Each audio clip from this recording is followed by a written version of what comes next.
Merci beaucoup. Merci d'être attentif à ces questions importantes, aussi bien pour l'enseignant, importantes pour le chercheur aussi, que le chercheur est sensible à cette idée que les sciences sont bien restituées dans l'espace de la classe et vers les citoyens. Important pour le citoyen, puisque les élèves sont les citoyens de demain. Euh, je vous propose en effet une distinction entre savoir, croyance, croyance religieuse et opinion, mais une distinction qui se place résolument du côté didactique. Euh, on peut se douter à quel point, du point de vue cognitif, philosophique et sociologique, ces distinctions peuvent être complexes. Je me propose de simplifier délibérément pour offrir une armature qui donne des points de repère aux enseignants, de manière à faire face aux contestations euh, des contenus du savoir dans l'espace de la classe. Et d'offrir aussi cette distinction à des élèves, car je vous le dis d'emblée, l'outil que je vais vous présenter, je l'ai testé une dizaine de fois sur des classes de quatrième, par un relevé de représentation, un débat. On a construit ensemble cet outil et il fonctionne, enfin j'ai assez confiance, il fonctionne bien. Et donc on y va, on va regarder l'utilité de cet outil aussi bien pour des élèves que pour des enseignants. Euh, Évidemment, faire face à des contestations du contenu de l'enseignement dans l'espace de la classe, euh, c'est y faire face, ça demande deux volets de réponse, un volet politique et un volet cognitif. Alors, le volet politique, c'est il est là sous l'effigie de Condorcet. Euh, Savoir ce qu'on, enfin, décider ce qu'on va enseigner dans l'espace de la classe, c'est un acte politique. Et l'espace de la classe, c'est pas n'importe quel espace, il y a des règles du jeu. Et les règles du jeu, elles ont été fixées en partie dès 1791-1792. Les Lumières décident, enfin les philosophes des Lumières, et en particulier Condorcet, qui rédige le premier programme scolaire des citoyens de la future République. Les Lumières décident de mettre la raison et le savoir sur le devant de la scène dans l'espace scolaire, car on a confiance en la raison en tant que facteur d'émancipation et de capacité potentielle des futurs citoyens à jouir de leurs droits et à exercer leurs devoirs. C'est par la raison que cela va être rendu possible. Et donc, ce n'est pas la soumission à un texte dit sacré qui est désormais le contenu scolaire, mais la mobilisation de la raison et des savoirs en tant que facteur d'émancipation du futur citoyen et possibilité même d'exercer une citoyenneté. C'est donc un acte politique fort et c'est la raison pour laquelle les savoirs sont légitimes dans l'espace de la classe et non pas les croyances ni même les opinions. En d'autres termes, un élève qui refuserait un savoir délibérément, ouvertement et de manière contestataire au motif que ce savoir n'est pas conforme à ses opinions personnelles ou à ses croyances religieuses, cette posture n'est pas légitime dans l'espace de la classe, elle ne l'est pas du strict point de vue politique. C'est-à-dire qu'il y a une règle du jeu, les savoirs sont prioritaires, et il n'y aurait pas de jeu à jouer s'il n'y avait pas de règle en fait. Ensuite, évidemment, cette question politique nous amène directement à la question épistémologique, c'est-à-dire que si ce sont les savoirs qui sont légitimes et non pas les croyances ou les opinions, légitimes pour le collectif, bien sûr, hein, on parle bien là du bien public, on parle de ce qui est bénéfique sur le plan collectif. Si ce sont les savoirs qui sont légitimes, eh bien, alors comment le savoir se distingue-t-il de la croyance ou de l'opinion ou de la croyance religieuse? Et évidemment, ça nous amène sur le volet cognitif et presque même épistémologique, comment distinguer les quatre postures. Alors, je vous propose un petit tableau pour distinguer justement savoir, croyance, croyance religieuse et opinion. Le premier critère, il y a deux critères, chaque critère est binaire. Le premier critère consiste à examiner si ce qui est dit à titre collectif ou à titre personnel. Est-ce que c'est assumé à titre collectif ou assumé à titre personnel? Et le deuxième critère consiste à examiner si ce qui est dit peut être justifié rationnellement par la personne qui affirme, donc principe de justification rationnelle, ou est-ce que ce qui est dit est tenu pour vrai par la confiance à autrui, par la confiance qu'on donne à une autorité. C'est ce que le sociologue des sciences Robert Merton appelle le principe d'autorité. On s'en remet à. J'ai confiance en une table éditoriale, j'ai confiance en un chercheur qui est compétent et qui manifeste tous les signes de compétence dans la discipline qui est la sienne. Et je m'en remets à lui pour parler d'astrophysique, par exemple. Et donc, soit on justifie soi-même, soit on s'en remet à quelqu'un d'autre ou à quelque chose d'autre. Alors, commençons tout de suite par les savoirs. Les savoirs, la racine étymologique de savoir et de science est la même racine. Quand je sais pourquoi je sais ce que j'affirme. En gros, je suis capable de justifier moi-même, rationnellement, les raisons que j'ai de tenir ce que je dis pour fiable. Et donc, c'est un principe de justification qui est mobilisé d'abord dans l'acte de savoir et même dans les savoirs. Les savoirs, ce sont des contenus qui se justifient, qui sont justifiés. Comment le sont-ils? Ils sont justifiés collectivement. Les savoirs fonctionnent comme des biens publics, c'est-à-dire qu'en fait, et tout particulièrement les savoirs scientifiques, chacun sait que le mirage du scientifique isolé qui crie Eureka dans sa baignoire, s'il ne publie pas ses idées ou ses résultats, eh bien, il sera oublié. Et pour publier, il est soumis à l'examen de ses pairs, PAIRS, c'est-à-dire qu'il y a un processus collectif de validation de ce qui est publié en sciences. C'est ce qu'on appelle l'évaluation par les pairs. Quand on est scientifique, d'abord on travaille en équipe la plupart du temps, surtout aujourd'hui en fait, plus aujourd'hui qu'hier. Et une fois que l'équipe a élaboré un résultat, ce résultat est appelé à être publié dans une revue spécialisée. Et cette revue spécialisée, que fait-elle? Eh bien, elle envoie la proposition d'article à des évaluateurs qui sont supposés contrôler la clarté, la qualité des données, la qualité de la démonstration, la fiabilité du résultat. Et si les évaluateurs donnent un avis positif, l'article est publié. Si les évaluateurs donnent un avis négatif, l'article est refusé ou amendé. On passe notre temps à éprouver ce que trouve autrui en science, et on passe notre temps à se faire éprouver soi-même. On a beau avoir une carrière et 140 articles à son actif, eh bien, on peut toujours se faire refuser un article à tout moment. Et évidemment agir en conséquence. Donc le filtre de la validation des savoirs scientifiques, ce filtre, il est collectif.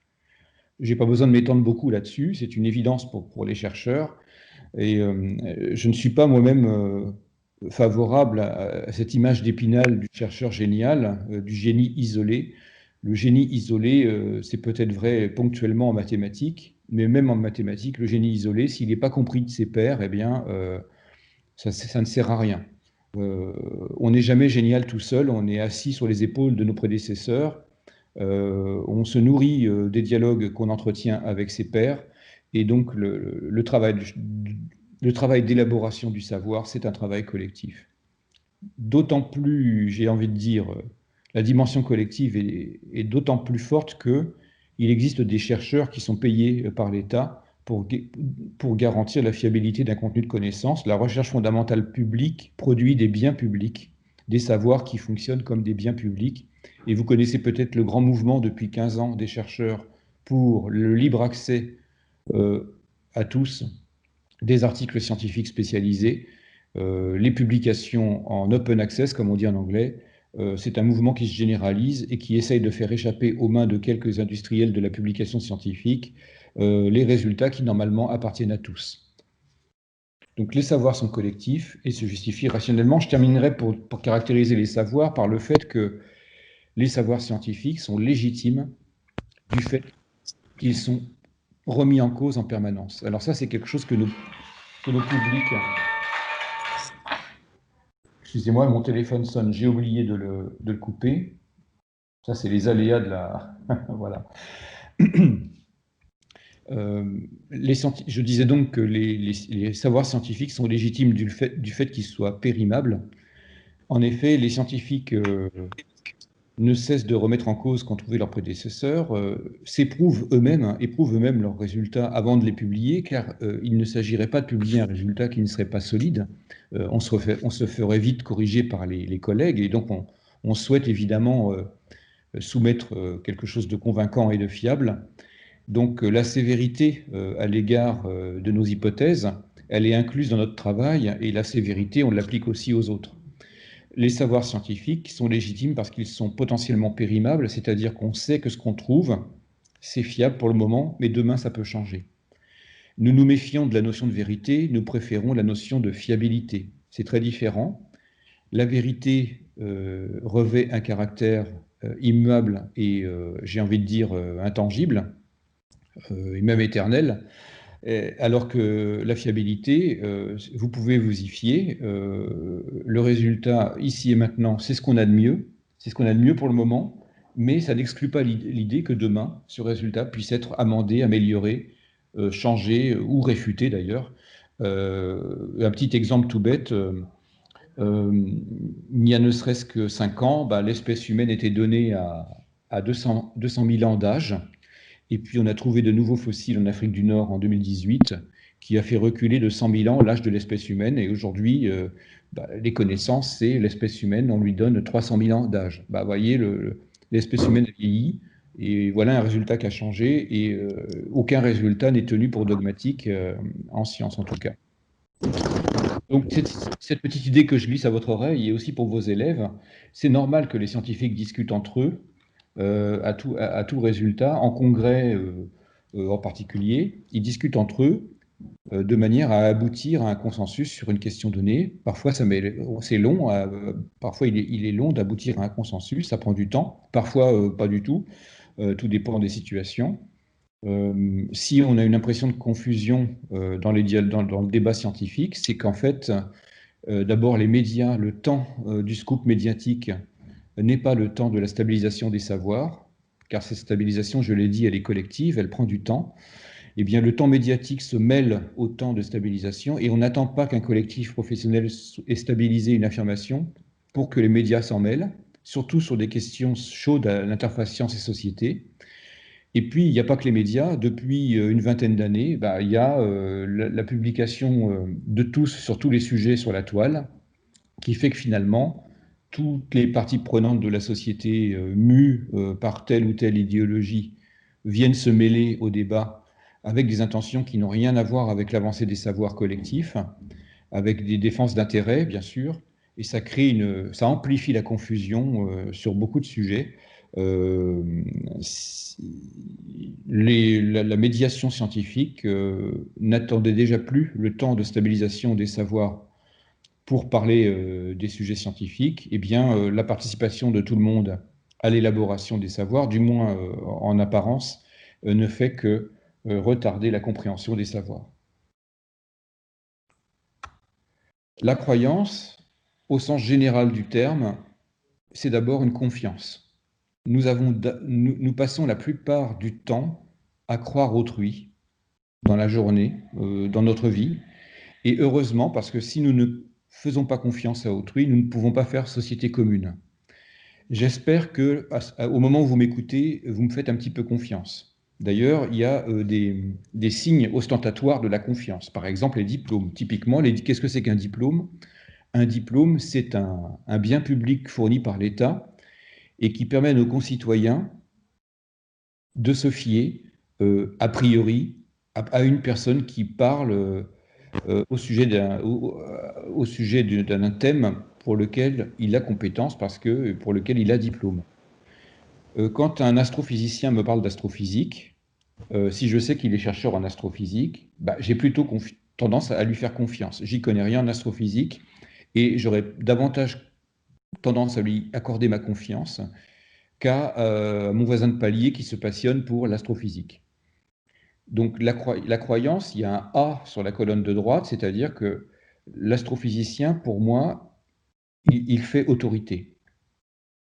Et on a besoin de ça pour pouvoir entrer en savoir. C'est-à-dire que pour entrer en savoir, pour entrer dans l'antichambre du savoir, on a d'abord besoin d'absorber des faits de connaissances sans qu'on ait besoin de tout redémontrer tout le temps. Ce qui nous rend tout de suite dans l'espace de la classe, où l'espace de la classe est un espace complexe. Pourquoi? Parce que le contenu de ce qui est enseigné relève des savoirs, mais la posture qu'on demande en première instance aux élèves est une posture de crédule, c'est-à-dire qu'on demande aux élèves d'avoir confiance dans leur enseignant. Et heureusement qu'on peut le faire.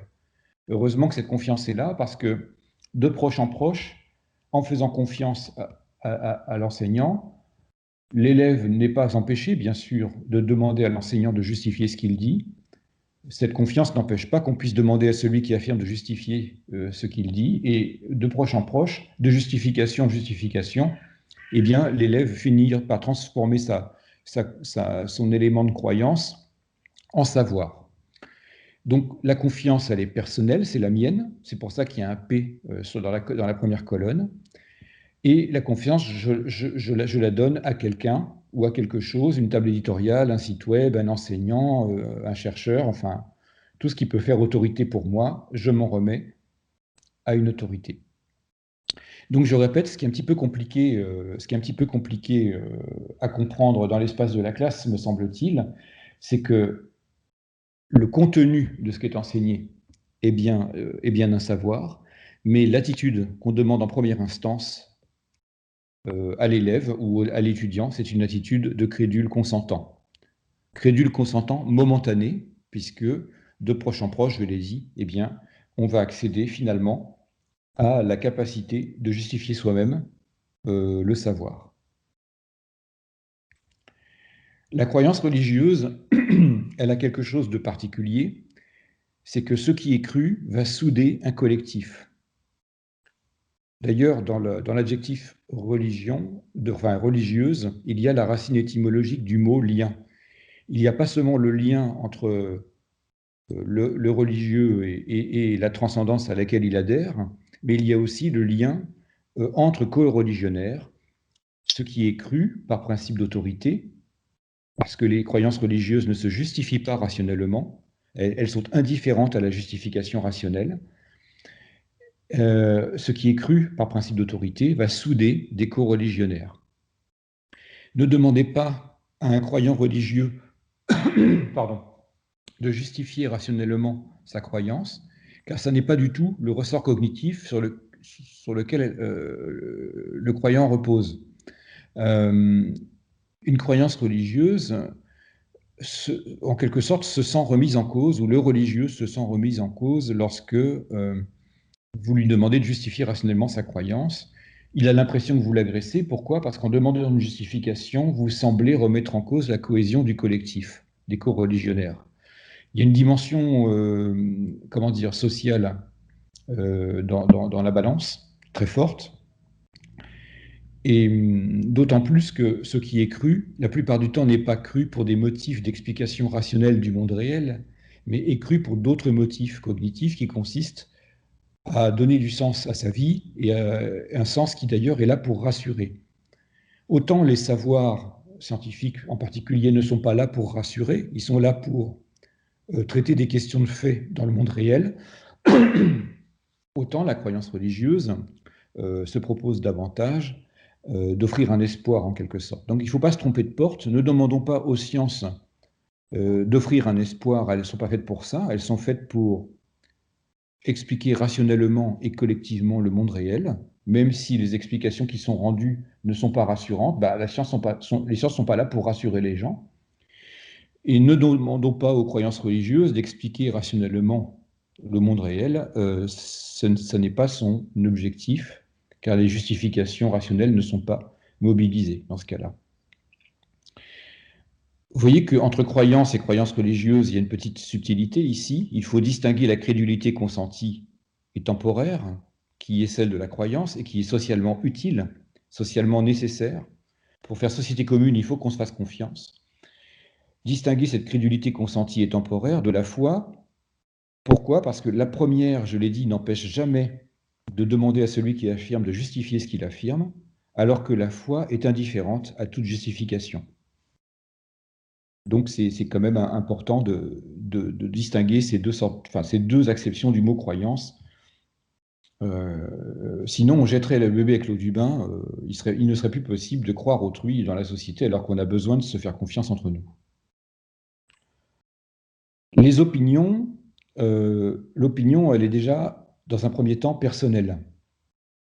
L'opinion, c'est la mienne, et elle se nourrit de différents éléments de croyance, c'est-à-dire je construis mon opinion à partir de faits ou d'éléments qui émanent d'une source fiable en laquelle je peux remettre ma confiance. Il y a donc un principe d'autorité. Et dans mon opinion, il y a aussi des éléments que je peux justifier rationnellement, d'ailleurs, ce qui me permet d'engager ce qu'on appelle un débat d'opinion. Et donc, il y a une forme l'opinion, elle est composite, en quelque sorte. Elle est composite, elle se nourrit de croyances et elle se nourrit de justifications rationnelles. Et c'est la mienne d'opinion. Il y a bien un phénomène qu'on appelle l'opinion publique, mais l'opinion publique, finalement, c'est l'opinion majoritaire. Et la question se pose alors de savoir s'il est possible d'avoir un processus de genèse unitaire de l'opinion publique ou pas. Ça, c'est une question qui a émergé dans les années 70, entre autres dans les années 70 avec le travail de Chomsky sur la fabrication de l'opinion publique. On s'intéresse dès cette époque aux processus qui font que la collusion d'intérêts politiques, industriels et médiatiques, la collusion de ces intérêts arrive à forger ce qu'on appelle une opinion publique qui serait fabriquée. Le livre s'appelle Manufacturing Consent, c'est-à-dire la fabrication d'opinion publique, la fabrication du consentement. Eh bien, si l'opinion devient collective, alors il s'agirait plus tant d'une opinion, mais il s'agirait davantage de ce qu'on appellerait la manifestation de l'idéologie, c'est-à-dire l'idéologie. De quoi s'agirait-il? Il s'agirait d'une construction intellectuelle qui est élaborée pour défendre les intérêts d'un collectif social, économique ou politique. Et dès lors, l'idéologie serait en quelque sorte à l'opinion sa dimension collective en quelque sorte. C'est-à-dire que l'idéologie, tout est bon pour l'idéologie, des éléments, des arguments d'autorité, bien sûr, des justifications rationnelles apparentes ou effectives, mais assumées à titre collectif. Et dans l'idéologie, elle a ceci de particulier que, comme il va s'agir de défendre les intérêts dans l'espace public, les intérêts d'un collectif, l'idéologie entretient avec les savoirs un rapport antagonique, c'est-à-dire que, ça a été décrit depuis longtemps, les idéologies vont plier l'histoire à ses besoins, la réécrire à ses besoins, voire occulter les parties qui la dérangent, et elle va en quelque sorte collecter les données des savoirs, seulement celles qui l'arrangent en quelque sorte. Il y a une forme de prédation de l'idéologie sur les savoirs, et les scientifiques se méfient de l'idéologie. Évidemment, il y a des moments de l'histoire des sciences où on peut montrer qu'ils n'y ont pas échappé, bien sûr, mais à tout moment, à l'horizon éthique de la connaissance des savoirs scientifiques, présente des éléments qui nous engagent à nous défier des impacts idéologiques. Alors, c'est pas trop difficile en physique et en chimie. En biologie, ça va encore, mais Pierre Bourdieu disait qu'en sociologie, c'est très difficile. Par exemple, sur un ton humoristique, en 2002, Pierre Bourdieu publie dans son livre d'épistémologie que si vous dites à un biologiste qu'une découverte est de droite ou de gauche, vous faites rire le biologiste, mais si vous dites à un sociologue qu'une découverte en sociologie est de droite ou de gauche, eh ben, ça ne fait pas du tout rire le sociologue, parce que Bourdieu disait, et c'est certainement toujours vrai, que la sociologie est un archipel méthodologique, c'est qu'il n'y a pas de théorie unitaire, comme il peut y en avoir une en physique ou en chimie ou en biologie. Et comme il n'y a pas de cadre théorique unitaire en sociologie, la sociologie est poreuse aux interférences idéologiques, ce que Bourdieu appelait des interventions hétéronomes, c'est-à-dire en gros des interventions mues par des volontés qui n'ont pas trait à l'avancée des connaissances objectives. Et donc, le rapport à l'idéologie est toujours très difficile en sciences en général, et pour moi, la sociologie, bien sûr, c'est de la science. Hein. Si Bourdieu parle d'intervention hétéronome, c'est bien qu'il y a un rapport antagonique entre l'idéologie et la connaissance objective. Comment l'idéologie explique en partie des phénomènes auxquels vous pouvez être confronté dans l'espace de la classe. Les croyances religieuses, en général, sont relativement indifférentes au savoir, sauf si, précisément, nous avons des organisations religieuses politiques qui ont pour programme de préparer des droits spéciaux à leurs coreligionnaires dans l'espace public, voire même à régir l'espace public, et encore pire, à préparer ce qu'on appelle une théocratie. Certains mouvements américains, d'ailleurs, sont dans cette logique-là.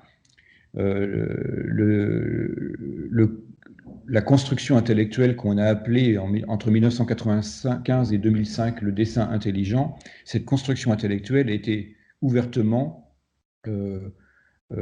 utile à la préparation d'une théocratie aux États-Unis. Donc il y a des volontés ponctuelles des croyances religieuses, surtout chez les monothéismes, à interférer, à intervenir, à prendre les manettes dans l'espace public. Et là, en effet, ces croyances religieuses se mêlent de science. Et quand elles se mêlent de science, eh bien, il y a une déviation, un dévoiement des sciences, selon plusieurs processus que je ne vais pas détailler maintenant parce que ça nous entraînerait trop longtemps. Et bien pour les idéologies, c'est la même chose, c'est-à-dire qu'en fait, lorsque des groupes d'intérêt, là il ne s'agit plus de religion, mais lorsque des groupes d'intérêt ont besoin de défendre ces intérêts dans l'espace public, eh bien ils vont instrumentaliser les savoirs à cette fin, comme le créationniste politiquement organisé en Turquie ou politiquement organisé aux États-Unis ou en Australie vont instrumentaliser les sciences pour soutenir leurs propos et atteindre leurs objectifs. S'agissant des religieux, l'objectif n'est pas en première instance les laboratoires de sciences, vous vous en doutez. L'objectif des créationnismes de toute obédience, c'est d'abord l'école. La bataille, c'est l'école. C'est-à-dire que c'est par l'école que les sciences vont servir de cheval de Troie, des sciences déguisées en quelque sorte vont servir de cheval de Troie pour faire rentrer le propos théologique dans l'espace scolaire. Pour les idéologies, c'est plus complexe, ça se manifeste par des faits qui nous ont frappés et qui sont caractéristiques de ce qui peut se passer sur la toile. Et je prendrai comme exemple la description d'un travail qui a été fait par une équipe de sociologues de l'université du New Hampshire, l'équipe de Lawrence Hamilton. Ce travail consiste à interviewer plus d'1 millier d'Américains sur leur niveau scolaire, sur leurs options électorales, c'est-à-dire est-ce qu'ils votent démocrate ou est-ce qu'ils votent républicain, et s'ils s'inquiètent du réchauffement climatique ou pas. On montre à ces Américains des photos satellitaires du couvert de glace de l'océan Arctique tous les mois de septembre entre 1979 et 2009, donc pendant 30 ans. On a 30 photos, chaque mois de septembre, une photo, un cliché pris par le satellite de la surface de la glace sur l'océan glacial arctique. Et ce que l'on voit sur ces photos, c'est qu'entre 1979 et 2009, en 30 ans, eh bien, on a une réduction progressive du couvert de glace jusqu'à 40% de réduction en 2009 par rapport à ce que ce couvert de glace était en 1979. Et on demande évidemment à l'interviewé s'il pense que ces photos sont réelles et si ça l'inquiète. Et moi, citoyen français, comme vous, citoyen français, vous, enseignants, et moi, chercheur, si nous faisons les métiers que nous pratiquons, c'est que nous espérons qu'en élevant le niveau scolaire d'une population sur l'axe des abscisses, eh bien, on va faire converger les représentations du monde s'agissant d'une connaissance. Même si démocrates et républicains, alors il ne s'agit pas de la France ici, mais des États-Unis, même si les démocrates et les républicains étaient partis de visions du monde divergentes, en élevant le niveau scolaire, on espère que les faits qui servent de socle à une représentation commune du monde qui font qu'on peut faire société commune, eh bien, ces représentations vont converger avec l'augmentation du niveau scolaire de la population. Bah, les résultats de Hamilton ne sont pas ceux-là. Ça, c'est ce que nous espérions, ce à quoi nous, les Français, nous serions attendus. Le résultat de Hamilton, c'est plutôt ça. C'est-à-dire que plus un démocrate est éduqué scolairement, plus il s'inquiète du réchauffement climatique, plus il le prend au sérieux, et plus un républicain est éduqué scolairement, plus il récuse le réchauffement climatique. En gros, il pense que c'est pas quelque chose de sérieux et que c'est même une manipulation. Alors, nous les Français, cette divergence nous choque parce qu'on se dit, faire un effort pour éduquer la population, finalement, que se passe-t-il? Le niveau scolaire amplifie les divergences d'opinion sur des questions qui ont trait à des faits scientifiquement avérés. Que se passe-t-il? Est-ce que l'école est en échec? Alors, je vous rassure, l'école n'est pas en échec, mais c'est précisément la prédation idéologique qui explique ces divergences de courbes. Peut-être même que l'école a été trop efficace. Je m'explique. Si l'école, que ce soit l'école américaine publique ou l'école française publique, consiste à donner à des élèves les clés de la connaissance, une autonomie dans la collecte des données fiables, eh bien, on rend les citoyens efficaces à collecter les données. Mais vous, enseignants, vous n'y pouvez rien si le cadre intellectuel dans lequel ces données sont collectées sont des cadres idéologiques qui vont induire l'internaute dans le biais de confirmation. Vous savez ce que c'est que le biais de confirmation? C'est un biais cognitif qui consiste à être beaucoup plus sensible à la confirmation d'une information qu'on a déjà reçue, ou on est beaucoup plus sensible à la confirmation d'un cadre idéologique qui est celui dans lequel on a grandi, ou celui dont on a besoin, parce qu'une bonne partie de ce en quoi nous croyons, nous y croyons par intérêt, et ça la sociologie de la croyance l'a bien démontré. Nous croyons beaucoup parce que nous avons intérêt à croire ce que nous croyons, socialement et économiquement. Eh bien, ce cadre idéologique est d'abord lui-même sujet à biais de confirmation, et la navigation sur la toile va renforcer ce biais, c'est-à-dire que nous sommes plus sensibles à corroborer une information reçue que nous ne sommes sensibles à réfuter une information déjà reçue. Le biais de confirmation explique pourquoi les horoscopes fonctionnent bien. Ils fonctionnent toujours. Bien que l'efficacité des horoscopes n'ait jamais été scientifiquement démontrée. Et même d'ailleurs et même réfutée. Vous vous levez le matin, un horoscope vous dit vous êtes poisson, dans la journée il va se passer cet événement heureux là. Et en effet, si dans la journée il se passe l'événement heureux qu'avait décrit de manière assez floue d'ailleurs l'horoscope du matin, eh bien le lien entre la confirmation de l'événement et l'annonce de l'événement, ce lien va créer une marque forte dans votre mémoire, et dans un mois, vous vous souviendrez que ce qui vous est arrivé de bon ce jour-là avait été prédit le matin même par l'horoscope. Par contre, si dans la journée, il ne se passe rien de particulier de ce que l'horoscope avait prédit le matin, l'absence de lien fait que on va à peine remarquer qu'il ne s'est rien passé. Autant dans le premier cas, le soir, vous allez rentrer chez vous et dire à vos proches, ah, il m'est arrivé ça aujourd'hui, j'ai eu, j'ai appris que j'avais reçu un prix ou une augmentation de salaire, et ben il avait été prévu le matin qu'il m'arriverait quelque chose de sympa, ben voilà. On en parle en fait quand il y a une confirmation, alors que quand il ne se passe rien de spécial, on n'en parle même pas, et voire même d'ailleurs, admettons que dans la journée, il se passe le contraire de ce qu'a dit l'horoscope le matin, à savoir il se passe quelque chose de néfaste, eh bien, il y a une contradiction de la prédiction qui avait été faite, mais en dépit de cette contradiction, eh bien, le lendemain, on retournera lire son horoscope, c'est-à-dire que souvent, la contradiction n'est même pas un motif de récusation de l'horoscope. On lit l'horoscope pour espérer, en fait, hein. Bref, le biais de confirmation nous rend sensibles à une confirmation et pas sensibles à une réfutation. Alors sur la toile, eh bien, lorsque nous naviguons parce que nous cherchons des informations, la navigation de page en page nous renforce en quelque sorte dans ce biais de confirmation. Et la divergence que vous voyez là, eh bien, c'est peut-être bien un des effets de la collecte des données sur la toile, en fait. Plus on est éduqué scolairement, plus on est efficace à aller chercher les informations, euh, mais on n'échappe pourtant pas, même si on fait des efforts, on n'échappe pourtant pas au biais de confirmation. En fait, on ne s'en rend pas compte, mais il faut une discipline mentale de faire pour échapper au biais de confirmation. C'est un biais extrêmement puissant. Les scientifiques s'en méfient comme de la peste.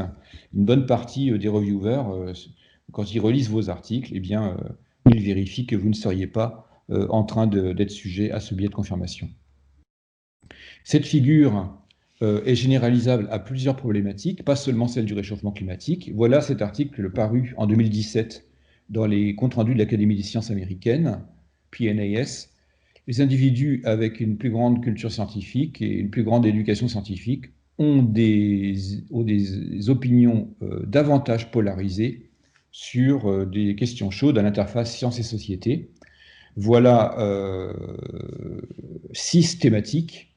Alors, sans rentrer trop dans le détail, ces figures sont un peu petites pour être regardées dans le détail, mais il y a l'utilisation des cellules souches embryonnaires à des fins thérapeutiques, ce que la personne interviewée pense du Big Bang, qu'est-ce qu'elle pense de l'évolution humaine, qu'est-ce qu'elle pense du changement climatique, qu'est-ce qu'elle pense de l'utilisation et de la généralisation des nanotechnologies, qu'est-ce qu'elle pense de l'utilisation des organismes génétiquement modifiés dans la nourriture. Sur la première colonne, on enregistre le niveau d'éducation générale de l'interviewé. Sur la seconde colonne, on enregistre le niveau d'éducation scientifique, d'instruction scientifique de la personne, plus spécifiquement. Et sur la troisième colonne, on enregistre la capacité de l'individu à lire et à écrire de la science. On enregistre de manière plus fine les options politiques des interviewés. En gros, on regarde un petit peu, ça ne se limite pas à juste démocrates et républicains, on regarde en gros le spectre entre la personne extrêmement libérale et la personne extrêmement conservatrice. Et puis, sur la figure, sur les colonnes qui sont à droite, eh bien, on regarde l'adhésion religieuse des personnes, ou plutôt l'attitude de la personne à l'égard de la religion. Est-ce que c'est plutôt libéral, modéré, ou plutôt fondamentaliste ?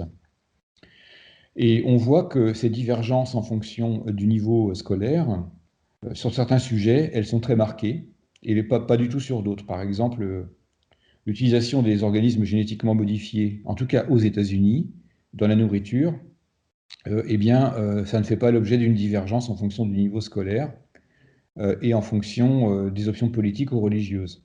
Par contre, on voit bien que le changement climatique est très clivant avec l'augmentation de la capacité à lire et à écrire de la science. C'est très clivant. On sait qu'aux États-Unis, d'ailleurs, c'est le sujet qui fâche. Et sur le plan religieux, c'est pas le changement climatique qui est clivant, c'est l'évolution humaine. Les fondamentalistes américains, plus ils sont éduqués, plus ils refusent le thème de l'évolution. Donc je ne détaille pas plus avant ces divergences, mais c'est pour vous expliquer que l'idéologie a véritablement un effet très fort sur les divergences d'opinion des uns ou des autres en fonction de leur niveau scolaire.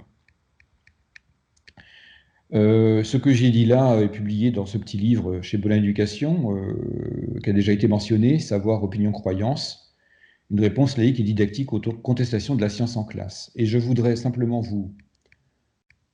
vous indiquer que ce format du tableau ici, qui est à la page 13 du livre, ce format du tableau, il a été testé en classe, c'est-à-dire que en asseyant en rond les élèves et en faisant tirer dans une urne des mots clés, c'est un collectif d'élèves de 4e. Dans l'urne, il y a le mot savoir, sur un petit bout de papier, le mot croyance religieuse, le mot opinion.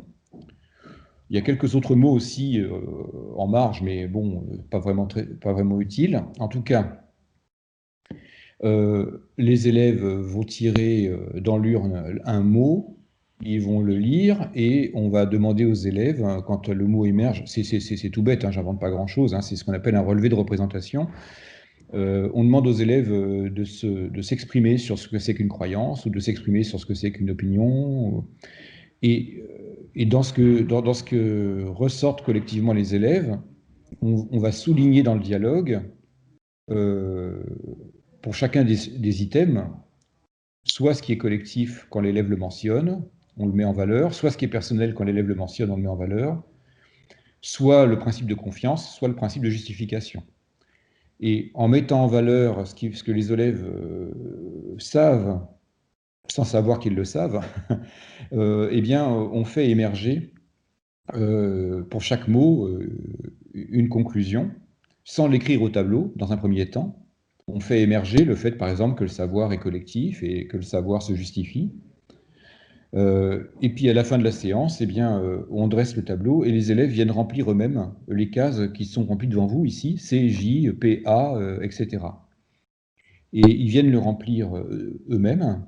Et ils le remplissent en classe de 4e, ce qui a été expliqué est très bien compris. Et les évaluations qui ont été faites 48 heures après la séance durant une cinquantaine de minutes, eh bien, l'évaluation, en changeant l'ordre des lignes d'ailleurs, hein, pour éviter, on va dire, une restitution du tableau qui serait seulement mnémotechnique et pas seulement associée à la compréhension intime du tableau. En changeant les cases de place, les tableaux sont restitués avec une performance à hauteur collective de 75%, ce qui m'a paru extrêmement élevé, et ce qui me fait dire que j'ai plutôt confiance dans cette caractérisation didactique. Donc j'ai envie de vous dire que, à la marge, on pourra toujours discuter, c'est-à-dire que, en fait, ici, j'ai fait de l'épistémologie de combat, c'est-à-dire que j'ai relativement simplifié les items. Évidemment qu'à la marge, chacune des lettres inscrites dans le tableau sont discutables sur le plan philosophique, discutables sur le plan sociologique. Néanmoins, il faut bien commencer par apprendre quelque chose, quitte à le relativiser par la suite. Et si on commence par de la relativisation sophistiquée, finalement, on n'apprend rien. Et donc, il faut bien commencer par une armature avant on va dire, de modérer cette armature par la suite, un peu plus tard. Alors, est-ce que j'ai un petit moment pour vous parler? Je vais regarder l'heure qu'il est. Oui, je vais avoir un petit moment pour vous parler de savoir scientifique. Là, on s'est placé sur le plan, avec ce tableau ici, on s'est placé sur le plan cognitif. Est-ce que je fais confiance ou est-ce que je peux justifier? Est-ce que ce que je dis est assumé à titre personnel ou à titre collectif?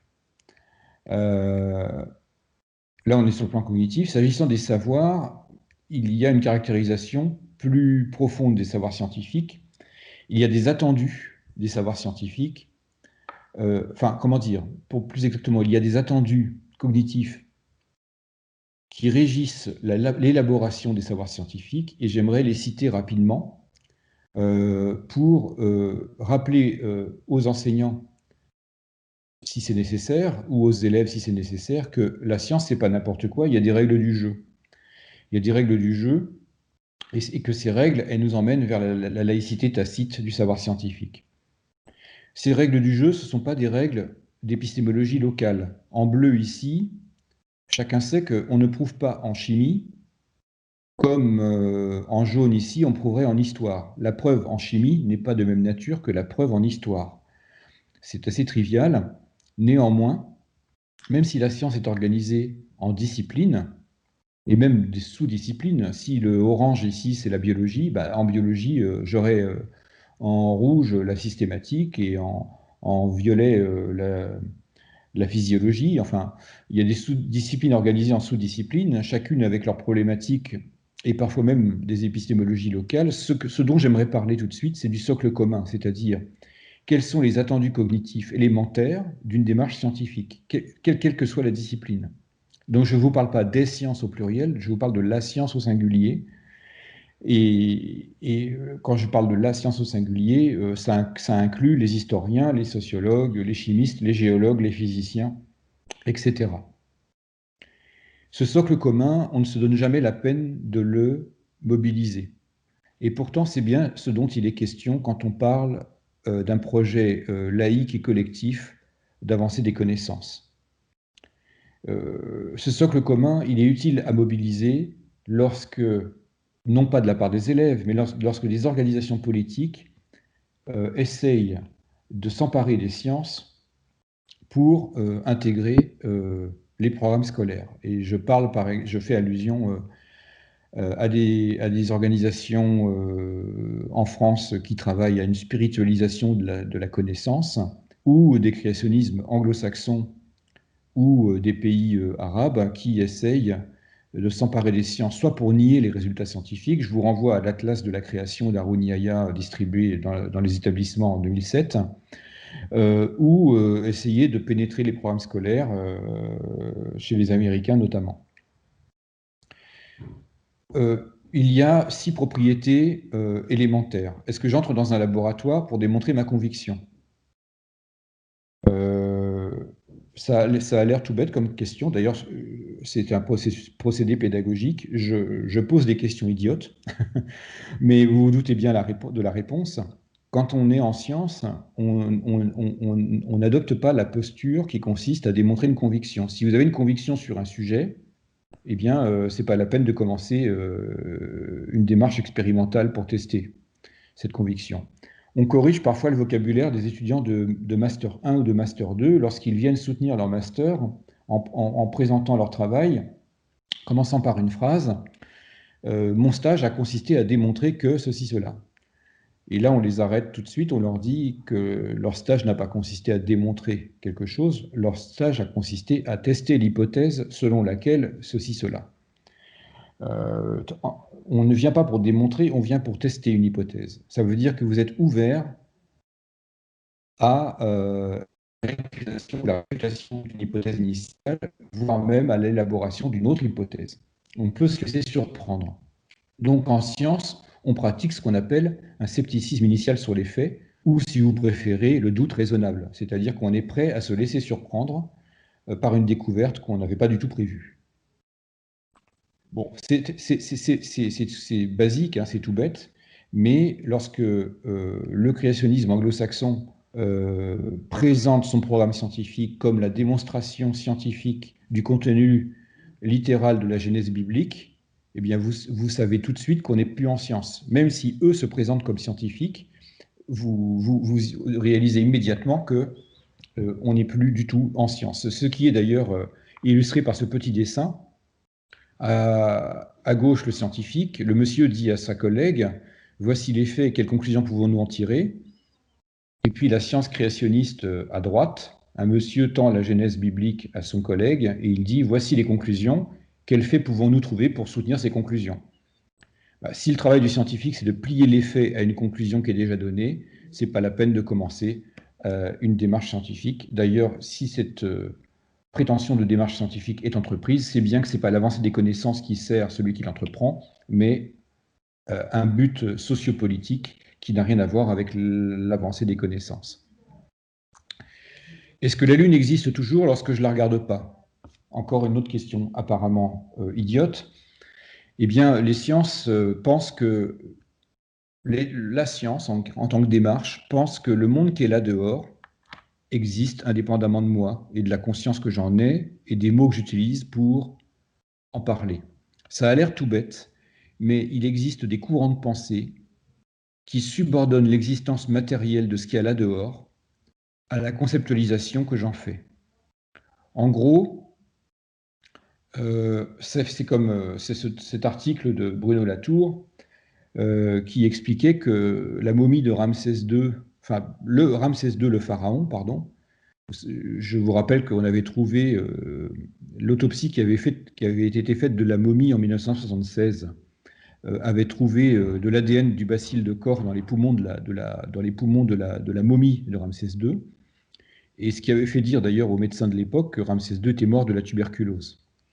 Eh bien, Bruno Latour a expliqué dans un article publié dans La Recherche de mars 1998 que Ramsès II n'a pas pu mourir de la tuberculose parce que le bacille de corps n'était pas connu des Égyptiens. La subordination de l'existence du contenu matériel à la validité du contenant conceptuel. Linné avait fait dans sa classification les pachydermes au XVIIIe siècle. Dans les pachydermes, il y avait les éléphants, les hippopotames et les rhinocéros. Eh bien, je vous garantis que le contenant conceptuel des pachydermes n'est plus valide en classification zoologique. Néanmoins, vous remarquerez que les hippopotames, les éléphants et les rhinocéros existent toujours. C'est-à-dire que, encore une fois, je me répète, en science, l'existence matérielle du contenu de ce dont vous parlez ne dépend pas de la validité du contenant, c'est-à-dire la validité du concept par lequel vous l'appréhendez. La Lune, là dehors, existe même si je ne la regarde pas. Ça, c'est un pari qu'on fait, c'est ce qu'on appelle un réalisme de principe. Qu'est-ce qu'espère un scientifique? Un scientifique espère que ses collègues vont pouvoir trouver le même résultat que lui. C'est ce qui montrera qu'il ne s'est pas trompé, en fait. Eh bien, si j'écris un article scientifique pour que mes collègues puissent me lire et reproduire mon expérience, c'est bien que j'espère que le monde, là dehors, tel qu'il s'est manifesté à moi, va se manifester à lui comme il s'est manifesté à moi. C'est bien que je parie que ce monde là dehors existe indépendamment de moi. Donc il existe un monde là dehors qui ne dépend pas de la perception que j'en ai et des idées que je m'en fais. Et évidemment, cet intrus cognitif élémentaire n'est pas compatible avec le relativisme. Vous savez, ce courant de pensée qui consiste à dire que les choses n'existent vraiment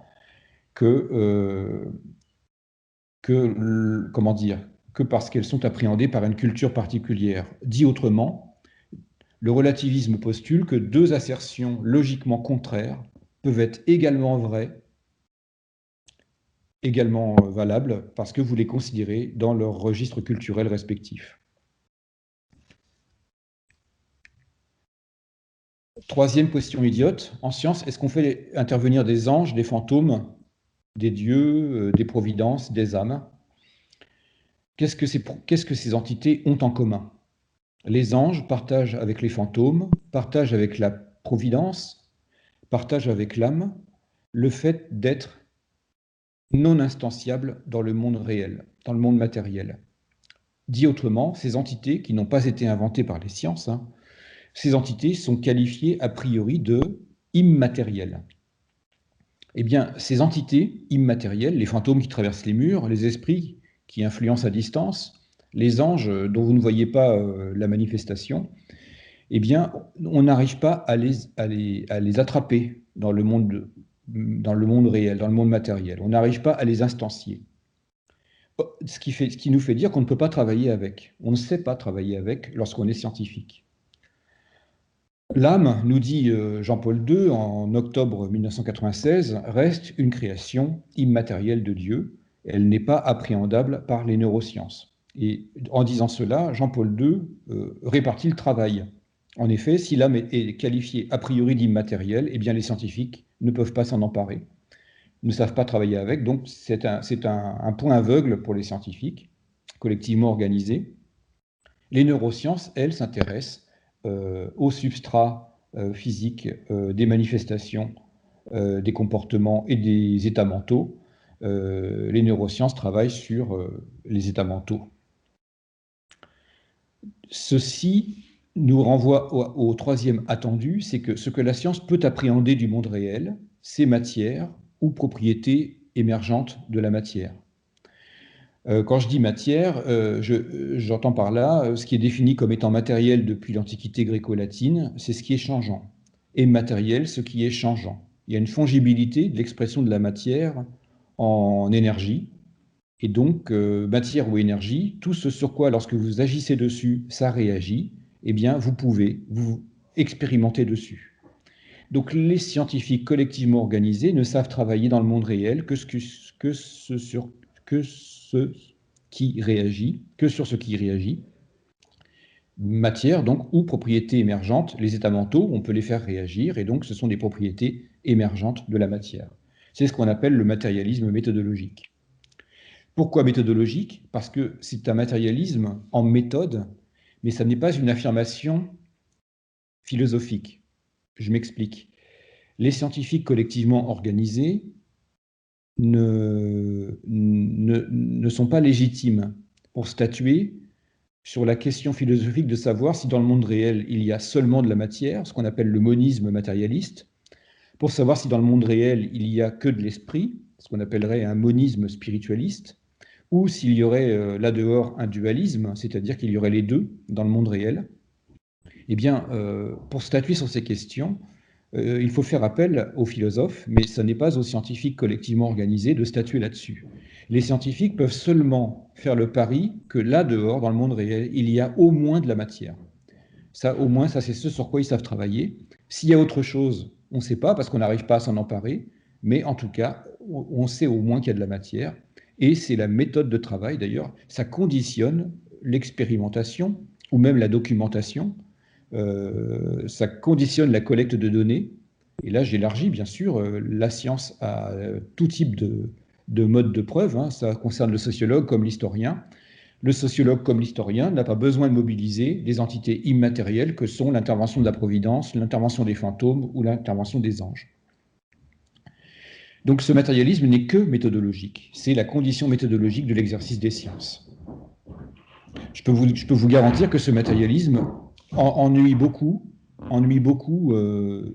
le créationnisme anglo-saxon ou les spiritualismes français qui aimeraient bien pouvoir réintroduire Dieu dans l'espace du laboratoire. C'est écrit dans le journal Le Monde du 22 septembre 2006, où les organisations spiritualistes françaises s'expriment dans double page et en disant qu'on ne peut pas faire de science sans Dieu. Évidemment, vous imaginez quand des intellectuels français publient cela, on est mal parti pour garantir la laïcité du contenu de l'enseignement des sciences dans l'espace de la classe. Est-ce qu'en science, on fait des fautes de logique ou des fautes de calcul? Bah, évidemment non. Ça c'est tout bête, j'ai pas besoin de m'étendre beaucoup là-dessus. La moindre faute de logique dans votre article, d'ailleurs ça n'irait même pas dans votre article, la faute de logique elle est déjà corrigée dans votre équipe lorsqu'on discute entre nous et que quelqu'un dit quelque chose d'illogique, bah, on se fait vite corriger de manière bienveillante par ses collègues et donc là, ça passe pas évidemment la barre de la publication. Donc on respecte la rationalité, le principe de logique et le principe d'économie d'hypothèse. Le principe d'économie d'hypothèse qui consiste à ne pas multiplier indéfiniment les hypothèses surnuméraires non documentées. Lorsqu'on choisit entre un scénario ou entre plusieurs scénarios ou plusieurs théories, on choisit celui des scénarios ou celle des théories qui fait appel au plus petit nombre d'hypothèses surnuméraires non documentées. Sinon, on peut dire n'importe quoi. Bon, ça, ce sont des attendus cognitifs assez basiques. En science, est-ce qu'on fait des expériences incompréhensibles? Est-ce qu'on veut être absconce? Est-ce qu'on veut être obscur? Ben non, c'est tout le contraire. En science, on pratique ce qu'on appelle la transparence des procédures. Il y a une différence entre l'excellence par le résultat et l'excellence par la procédure. Et la science est complètement à l'opposé de la transparence, de l'excellence par le résultat. Elle pratique l'excellence de la procédure. Je vais m'expliquer en 2 mots. Quand vous êtes au restaurant, Ce qui compte, c'est de vous régaler à la table. Mais vous n'allez pas en cuisine. Ce qui fait qu'un restaurant est excellent, c'est son résultat. C'est ce que vous recevez dans votre assiette. Et pour vous régaler et pour juger le résultat excellent, vous n'avez pas besoin d'aller voir ce qui se passe en cuisine. Eh bien, la science, c'est le contraire. Là, on juge un travail scientifique comme excellent, non pas sur son résultat, mais sur la transparence et la rigueur de la procédure qui a été utilisée pour aboutir à ce résultat. Donc, on est sur une excellence de la procédure en science, on n'est pas sur l'excellence du résultat. Alors qu'au restaurant, on est sur l'excellence du résultat et pas sur l'excellence de la procédure. Eh bien, en science, c'est parce qu'on pratique l'excellence de la procédure que cette procédure doit être rendue transparente aux yeux des pairs PAIRS. Et donc, on attend à ce que les procédures soient transparentes. Donc, on s'émerveille de la beauté d'une procédure, de la beauté d'une démonstration, et on est à l'opposé de l'obscurantisme qui, lui, s'émerveille de ce qui est mystérieux. Regardez ce que vous pouvez trouver en kiosque à journaux. Science et inexpliqué, science et paranormal, ésotérisme et divination, les mystères, mythes et légendes. Je peux vous garantir que dans ces revues, si vous arrivez avec une explication scientifique d'un prétendu mystère, eh bien, vous faites office d'empêcheur de tourner en rond. En quelque sorte, vous êtes malvenu. Lorsque ces revues qu'on peut qualifier d'obscurantistes, parce qu'en fait, elles tablent sur la fascination du lecteur pour le mystère. Tant que c'est mystérieux, c'est beau. Tant que c'est mystérieux, ça vaut de remporter notre attention, notre adhésion, voire même d'être colporté. Eh bien, c'est ce qu'on appelle une attitude mentale obscurantiste. S'émerveiller pour ce qui est mystérieux et ne pas s'émerveiller sur la beauté d'une explication. Il y avait dans le temps de nombreuses émissions de télévision qui se fascinaient pour tout ce qui est mystérieux. Sur TF1, il y avait un truc qui s'appelait Mystère, par exemple. Et lorsque un scientifique arrivait dans Mystère pour expliquer ce qui se passe, eh bien, le scientifique était un odieux rationaliste borné. Vous pouvez vous en douter. Donc, les sciences n'ont pas du tout cette attitude. Elles pratiquent.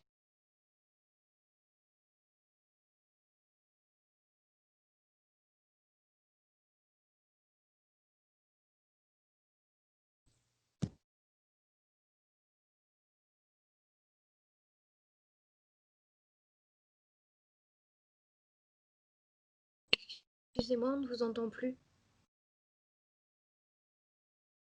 Monsieur, votre micro est coupé.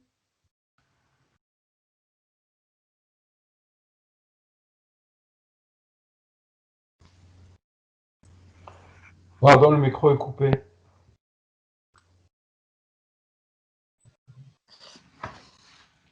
On m'entend maintenant? Oui, c'est bon, c'est reparti, c'est bon. Bon, je terminais en disant simplement qu'en science, on ne collecte pas juste celles des données qui nous arrangent. C'est trivial à dire, hein. Je peux vous dire qu'un reviewer ne va pas vous faire de cadeau. Un reviewer, il est aussi pointu que vous pour évaluer votre travail. Et si vous avez loupé des données, lui, il les connaît et il ne va pas manquer de vous le faire remarquer et de faire refuser votre article. Donc en science, évidemment, quand on pose une question, eh bien, on prend en compte toutes les données pertinentes au regard de la question posée. Ce qui s'oppose à l'attitude de l'idéologie, c'est pour ça que j'en parle, et j'en aurais pas parlé il y a 10 ans, mais maintenant, avec la toile, je suis obligé d'en parler. La plupart des complotismes qui se mettent en place sur la toile, Gérald Brenner l'explique dans La démocratie des crédules, excellent livre aux presses universitaires de France. Brenner explique que la plupart des complotismes qui se mettent en place sur la toile procèdent d'une collecte partiale des données, collecte construite pour construire un château de sable en quelque sorte et se faire une représentation du monde prétendument scientifique et rationnelle. Donc si je résume, alors j'ai essayé de remettre le plein écran et j'ai presque fini, hein. Afficher, présentation, diaporama. Mon micro est toujours là? Mon micro est toujours là? Oui, Vous m'entendez? Oui. Très bien. Donc, les attendus du socle commun. Qu'est-ce qui fait une démarche scientifique après tout? Dans les 6 propriétés que j'ai données, s'il y en a une qui n'est pas respectée, on ne peut pas être en science.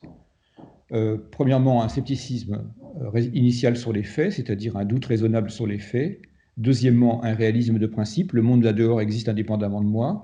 Troisièmement, j'appréhende de ce monde seulement cette partie qui change, c'est-à-dire la matière. Troisième, aux propriétés émergentes de la matière. La rationalité et le principe de parcimonie. La transparence des procédures et enfin l'impartialité dans la collecte des données. Alors, ces 6 règles, elles nous permettent de jouer à un jeu, et ça c'est ma dernière image, on va passer aux questions. Ça permet de jouer à un jeu. C'est le jeu de la cour, c'est la métaphore de la cour de récré. Ici, le cercle, c'est comme une cour de récréation. Les différents joueurs, les petits ronds bleus, jouent ensemble à un jeu. Et qui dit jeu dit qu'il y a des règles, parce que finalement, s'il n'y avait pas de règles, il n'y aurait pas de jeu à jouer. Eh bien, le pari de l'espace des sciences, et ce pari, il est international, il n'est pas seulement en France, dans l'espace des scientifiques. Le pari, c'est que les joueurs peuvent être affiliés chacun à une religion R1, R2 ou R3, ou même ne pas être affiliés du tout à une religion. Eh bien, ceci ne les empêche pas de respecter la même règle du jeu dans l'espace de la cour de récré. Et ça, cette petite métaphore que je vous cite là, elle fonctionne très bien en 4e ou en 3e, les élèves le comprennent. Les règles du jeu du match de foot, bah, elles sont les mêmes qu'on soit musulman, juif, protestant ou catholique. Et donc, si on joue un jeu, c'est bien qu'on a décidé temporairement de laisser au vestiaire nos appartenances religieuses ou nos absences d'appartenance religieuse. Donc c'est en ce sens qu'à l'échelle internationale, le laboratoire scientifique est un espace laïque. Et un collègue me faisait remarquer que la métaphore de la cour de récré, bah, c'est un petit peu finalement aussi la métaphore de la sphère publique française, où nous avons décidé que là dehors, dans l'espace public, ce ne sont pas les religions qui sont au-dessus des lois de la République, mais ce sont les lois de la République qui sont au-dessus des religions. Et donc la République française n'est pas compatible avec le communautarisme politique, en tout cas ce communautarisme politique, c'est-à-dire cette revendication du droit à la différence, alors que juste n'est pas soluble dans l'espace républicain français. L'espace républicain français devrait au contraire pour les individus revendiquer un droit à l'indifférence, c'est-à-dire un droit à l'indifférence à l'égard des options métaphysiques personnelles que chacun aurait décidé d'adopter dans la sphère privée. Merci de votre attention.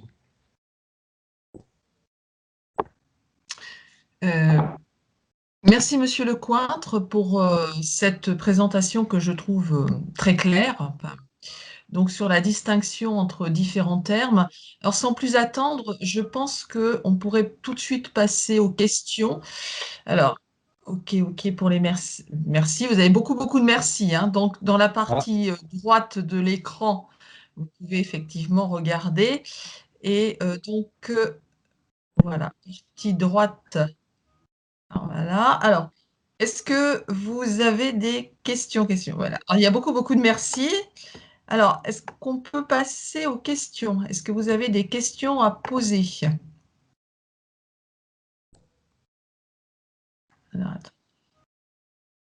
J'ai des merci. OK.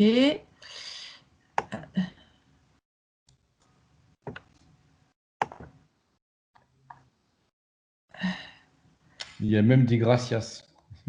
Oui. Non, mais c'est toujours effectivement très enrichissant et très intéressant. Vous avez une présentation quand même très claire, justement du vocabulaire qu'on a souvent tendance à comment dirais-je, mélanger un petit peu croyance, opinion, savoir, et je pense que la distinction que vous proposez est effectivement très claire. Est-ce que vous avez des questions? J'en ai quelques-unes là dans le chat. Eh ben, n'hésitez pas à y répondre, allez-y.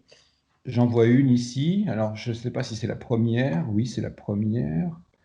Alors, n'y a-t-il pas également le biais de l'effet boomerang qui pourrait avoir des conséquences sur ceux qui se trouvent exposés à des faits contraires à leurs croyances? L'effet boomerang, c'est-à-dire ceux qui se trouvent exposés à des faits contraires à leurs croyances, ça d'accord. En quoi consisterait cet effet boomerang? C'est-à-dire, j'essaie de comprendre la question. Peut-être que la personne qui l'a posé peut peut-être Alors, allez à 12h11, c'est Noé qui a posé la question. Voilà. Comment faire que les élèves ne tombent pas dans ces pièges?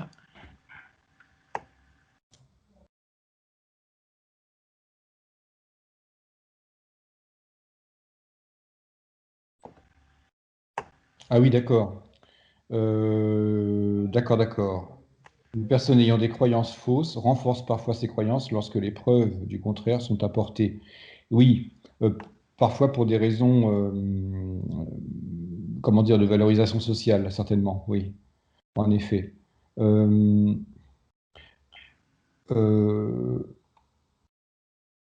oui, alors, bah, ce biais, oui, oui, alors là, on a parlé de biais cognitif, alors, on a surtout parlé du biais de confirmation.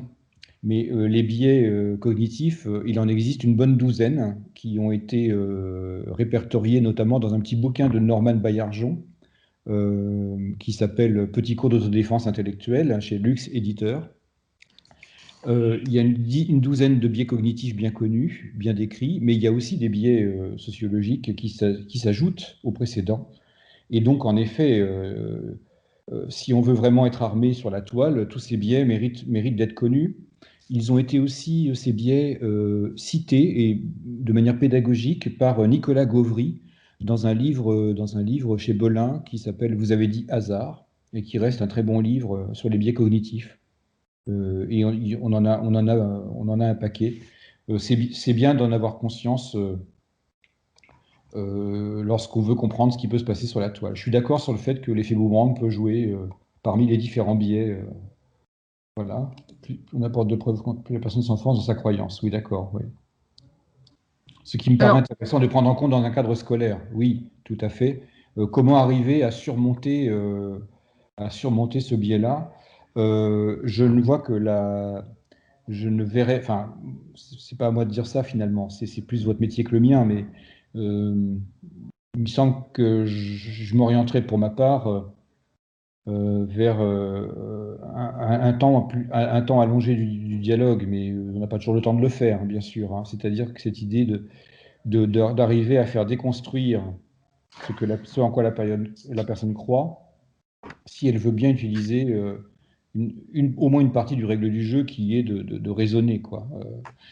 Bon, c'est vite dit, hein, mais plus facile à dire qu'à faire. alors, Y a-t-il? autre question, 12h13 de Madame Le Riche, Marilyn Le Riche. Merci beaucoup. Pourrait-on avoir la bibliographie complète de votre conférence? Ah, C'est une docteure en sciences et j'aime pouvoir croiser les sources primaires. 12h13 dans le chat. alors, je vais donc remettre, parce que il est passé rapidement. Je vais peut-être remettre le PowerPoint. Voilà. Est-ce qu'on voit mon écran toujours? Oui, oui, oui. Oui. Alors, qu'est-ce que je pourrais... Évidemment, il y a une énorme bibliographie sur ces sujets. Il y en a une déjà qui est publiée dans Savoir, Opinion, Croyance. Mais dans l'immédiat, il y a deux livres que je pourrais recommander. Il y a le petit cours d'autodéfense intellectuelle qui est toujours dans les librairies. Je l'ai croisé il n'y a pas longtemps. Là, c'est surtout sur l'aspect des biais cognitifs.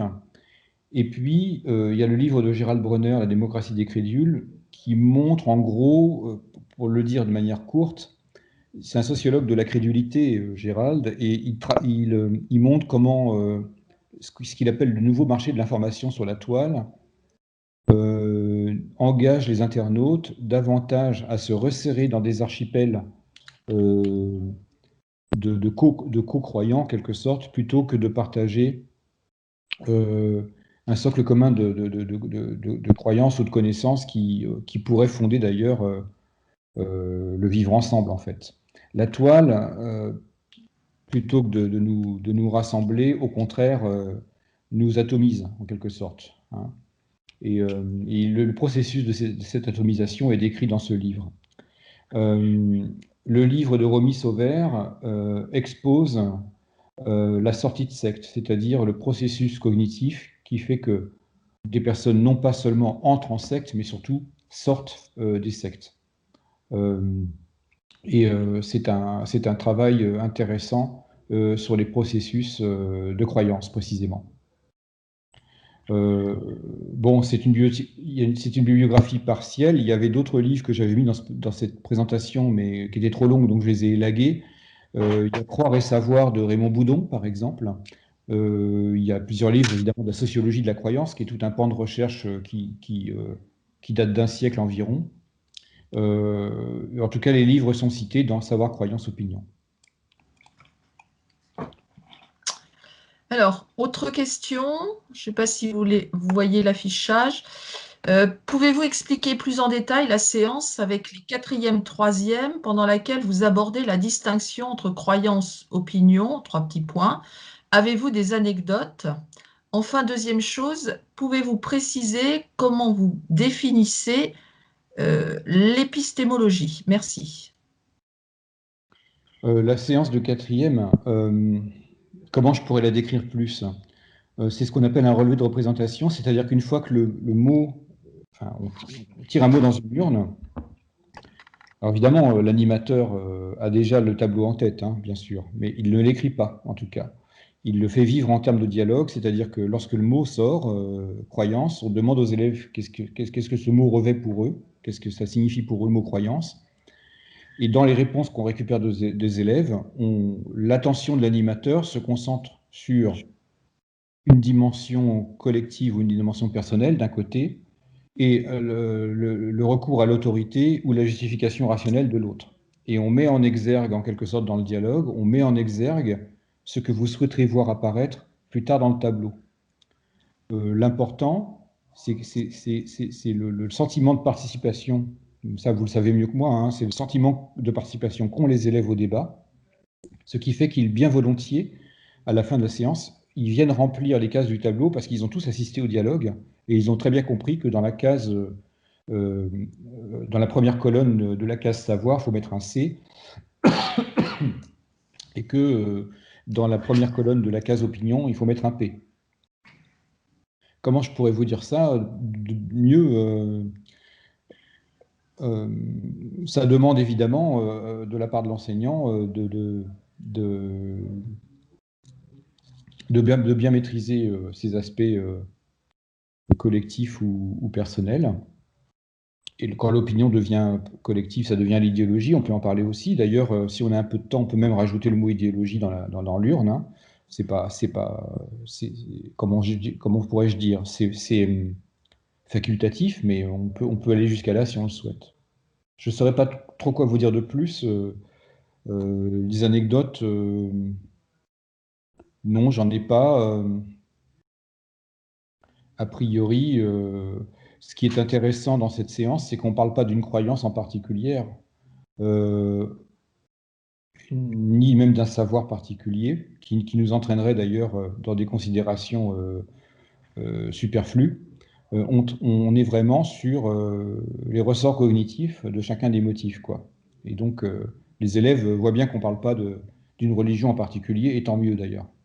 Ça serait pas productif de traiter en particulier d'une religion, quoi. Qu'est-ce que j'entends par épistémologie? Épistémologie, c'est... il y a une épistémologie historique et une épistémologie logique. Moi, je parle de la logique, c'est-à-dire que c'est la mécanique du raisonnement scientifique. En gros, comment les sciences raisonnent, quels sont ses objectifs déjà, et ensuite comment elles raisonnent pour parvenir à ces objectifs. C'est la science de la mécanique de la science, si vous préférez, l'épistémologie. Il y a beaucoup de questions. Oui. Alors, question suivante. Vous les voyez, je pense, à l'écran là. Oui, je les vois, oui. Donc, Léa a posé une question à 12h14. Alors, je regarde, 12h14. Oui. Sur la sociologie. Pourrait-elle considérer... La sociologie peut-elle être considérée comme une science plutôt que comme une discipline en raison de sa grande dépendance à l'idéologie? Alors, tel que je vous ai présenté le socle commun, ma tendance sur cette question, c'est de dire la sociologie est une science, parce qu'elle respecte les 6 attendus que j'ai cités. Les sociologues, souvent, se disent, mais est-ce que dans nos disciplines, il y a une reproductibilité des expériences? Les piliers que j'ai mis en évidence garantissent la reproductibilité des expériences que l'on fait sur le monde réel. Je ne peux pas croire qu'un sociologue qui mène une enquête sociologique, il va décrire un terrain, il va tirer des conclusions. Je ne peux pas croire qu'il n'imaginerait pas un seul instant que ces conclusions puissent pas avoir un certain degré de généralité. Et évidemment que tout sociologue qui publie, et qu'à partir d'un terrain donné, aussi spécifique soit-il, souhaite qu'un de ses collègues qui veuille bien refaire la même enquête retombera sur les mêmes conclusions. Il y a aussi en sociologie cet espoir que nous mettons, nous les scientifiques, dans la reproductibilité des résultats. Sans quoi ce résultat ne serait pas fiable. Hein. Imaginez qu'un résultat ne soit reproductible par personne. Donc, à ce titre, la sociologie fait partie de la science de toute évidence pour moi, parce qu'elle respecte les 6 attendus que j'ai cités. On pourrait, tout en torse à l'une de ces 6 propriétés serait reproché à un sociologue en herbe. Aura-t-on le PowerPoint? Oui, je le souhaite. Je souhaite vous laisser le PowerPoint que je vous ai délivré.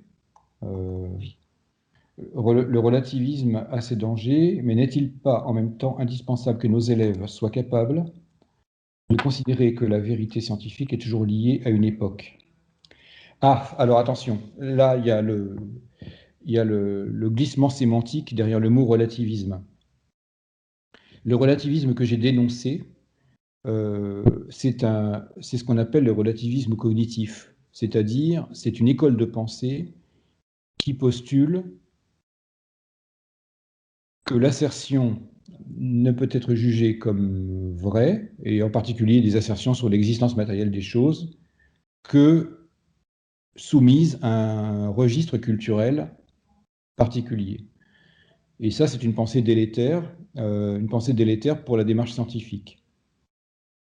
Je vous renvoie à l'énorme travail qu'ont fait les 2 physiciens Alan Sokal et Jean Bricmont pour dénoncer ce relativisme cognitif dans un livre fameux qui a fait un bruit énorme il y a 13 ans, qui s'appelait Imposture intellectuelle, et le livre de 2005 d'Alan Sokal chez Odile Jacob, qui reprend l'affaire, hein, qui l'éclaire d'un autre jour, et qui en gros est un livre à charge contre le relativisme, reste un livre à charge contre le relativisme cognitif.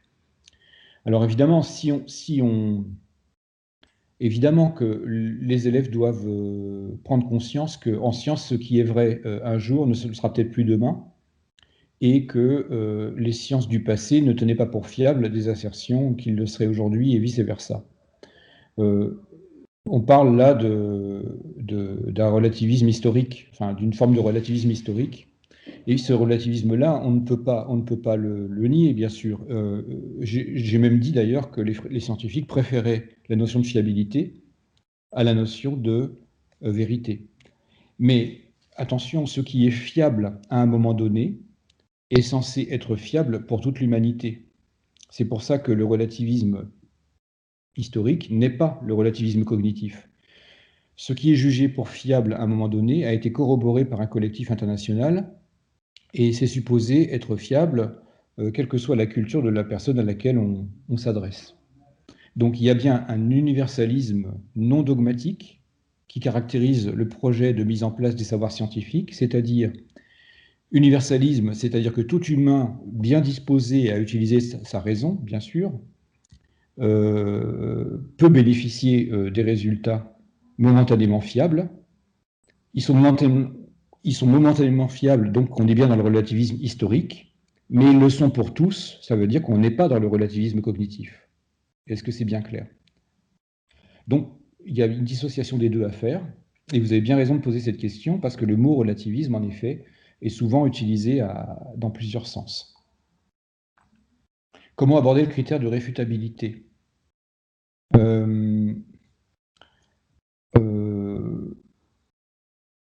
On a souvent usé et abusé du critère de réfutabilité. C'est compliqué. Alors, c'est compliqué. Non, ça peut ne pas l'être. Disons que on attend d'une hypothèse qu'elle soit autant ouverte à la corroboration, c'est-à-dire à la confirmation, qu'elle peut être ouverte à la réfutation. C'est-à-dire que une hypothèse qui serait non réfutable, non appréhendable par le monde réel, mais pas seulement, une hypothèse qui serait non réfutable, ne pourrait pas rentrer dans le champ scientifique. Qu'est-ce que je pourrais prendre comme exemple pédagogique? Le recours à la providence. Le recours à la providence, vous pouvez le mobiliser à tout moment, pour tout, à tous les sujets. Et donc, en somme, il ne se prête pas à la réfutation par une expérience sur le monde réel. En ce sens, ce recours à la providence ne fait pas partie, contrairement à ce que voudraient les spiritualismes français qui s'expriment dans le journal Le Monde, le providentialisme n'est pas recevable dans le domaine des sciences. À l'extrême inverse, un épistémologue du XXe siècle qui s'appelle Karl Popper a tendu à faire passer cette idée que ne serait scientifique que la démarche qui consisterait à réfuter une assertion, qu'il serait trop facile de corroborer une assertion et qu'il faudrait la réfuter. Eh bien, même Popper, à la fin de sa vie, a mis de l'eau dans son vin. C'est-à-dire qu'il admet que même la réfutation a besoin d'être corroborée par des équipes indépendantes pour être prise au sérieux. C'est-à-dire qu'en fait, le jeu de la science, c'est un jeu mixte de réfutation qu'une hypothèse est fausse, enfin que ce qui était dit précédemment est faux, enfin une démonstration de la fausseté de ce qui précédait, et pas seulement de la confirmation de la justesse de ce qui précédait. Il y a la réfutation qui joue et il y a la corroboration qui joue aussi. La récompense, je l'ai dit, la récompense d'un chercheur, c'est de voir une équipe avec laquelle on n'a jamais communiqué et qui va trouver le même résultat que vous, indépendamment de vous. Ça, c'est ce qu'on appelle la corroboration. Eh bien, la réfutation de la fausseté de ce qui précédait a elle aussi besoin d'être corroborée par plusieurs équipes. Donc, c'est un entrelac des deux et il faut pouvoir jouer avec les deux, je pense.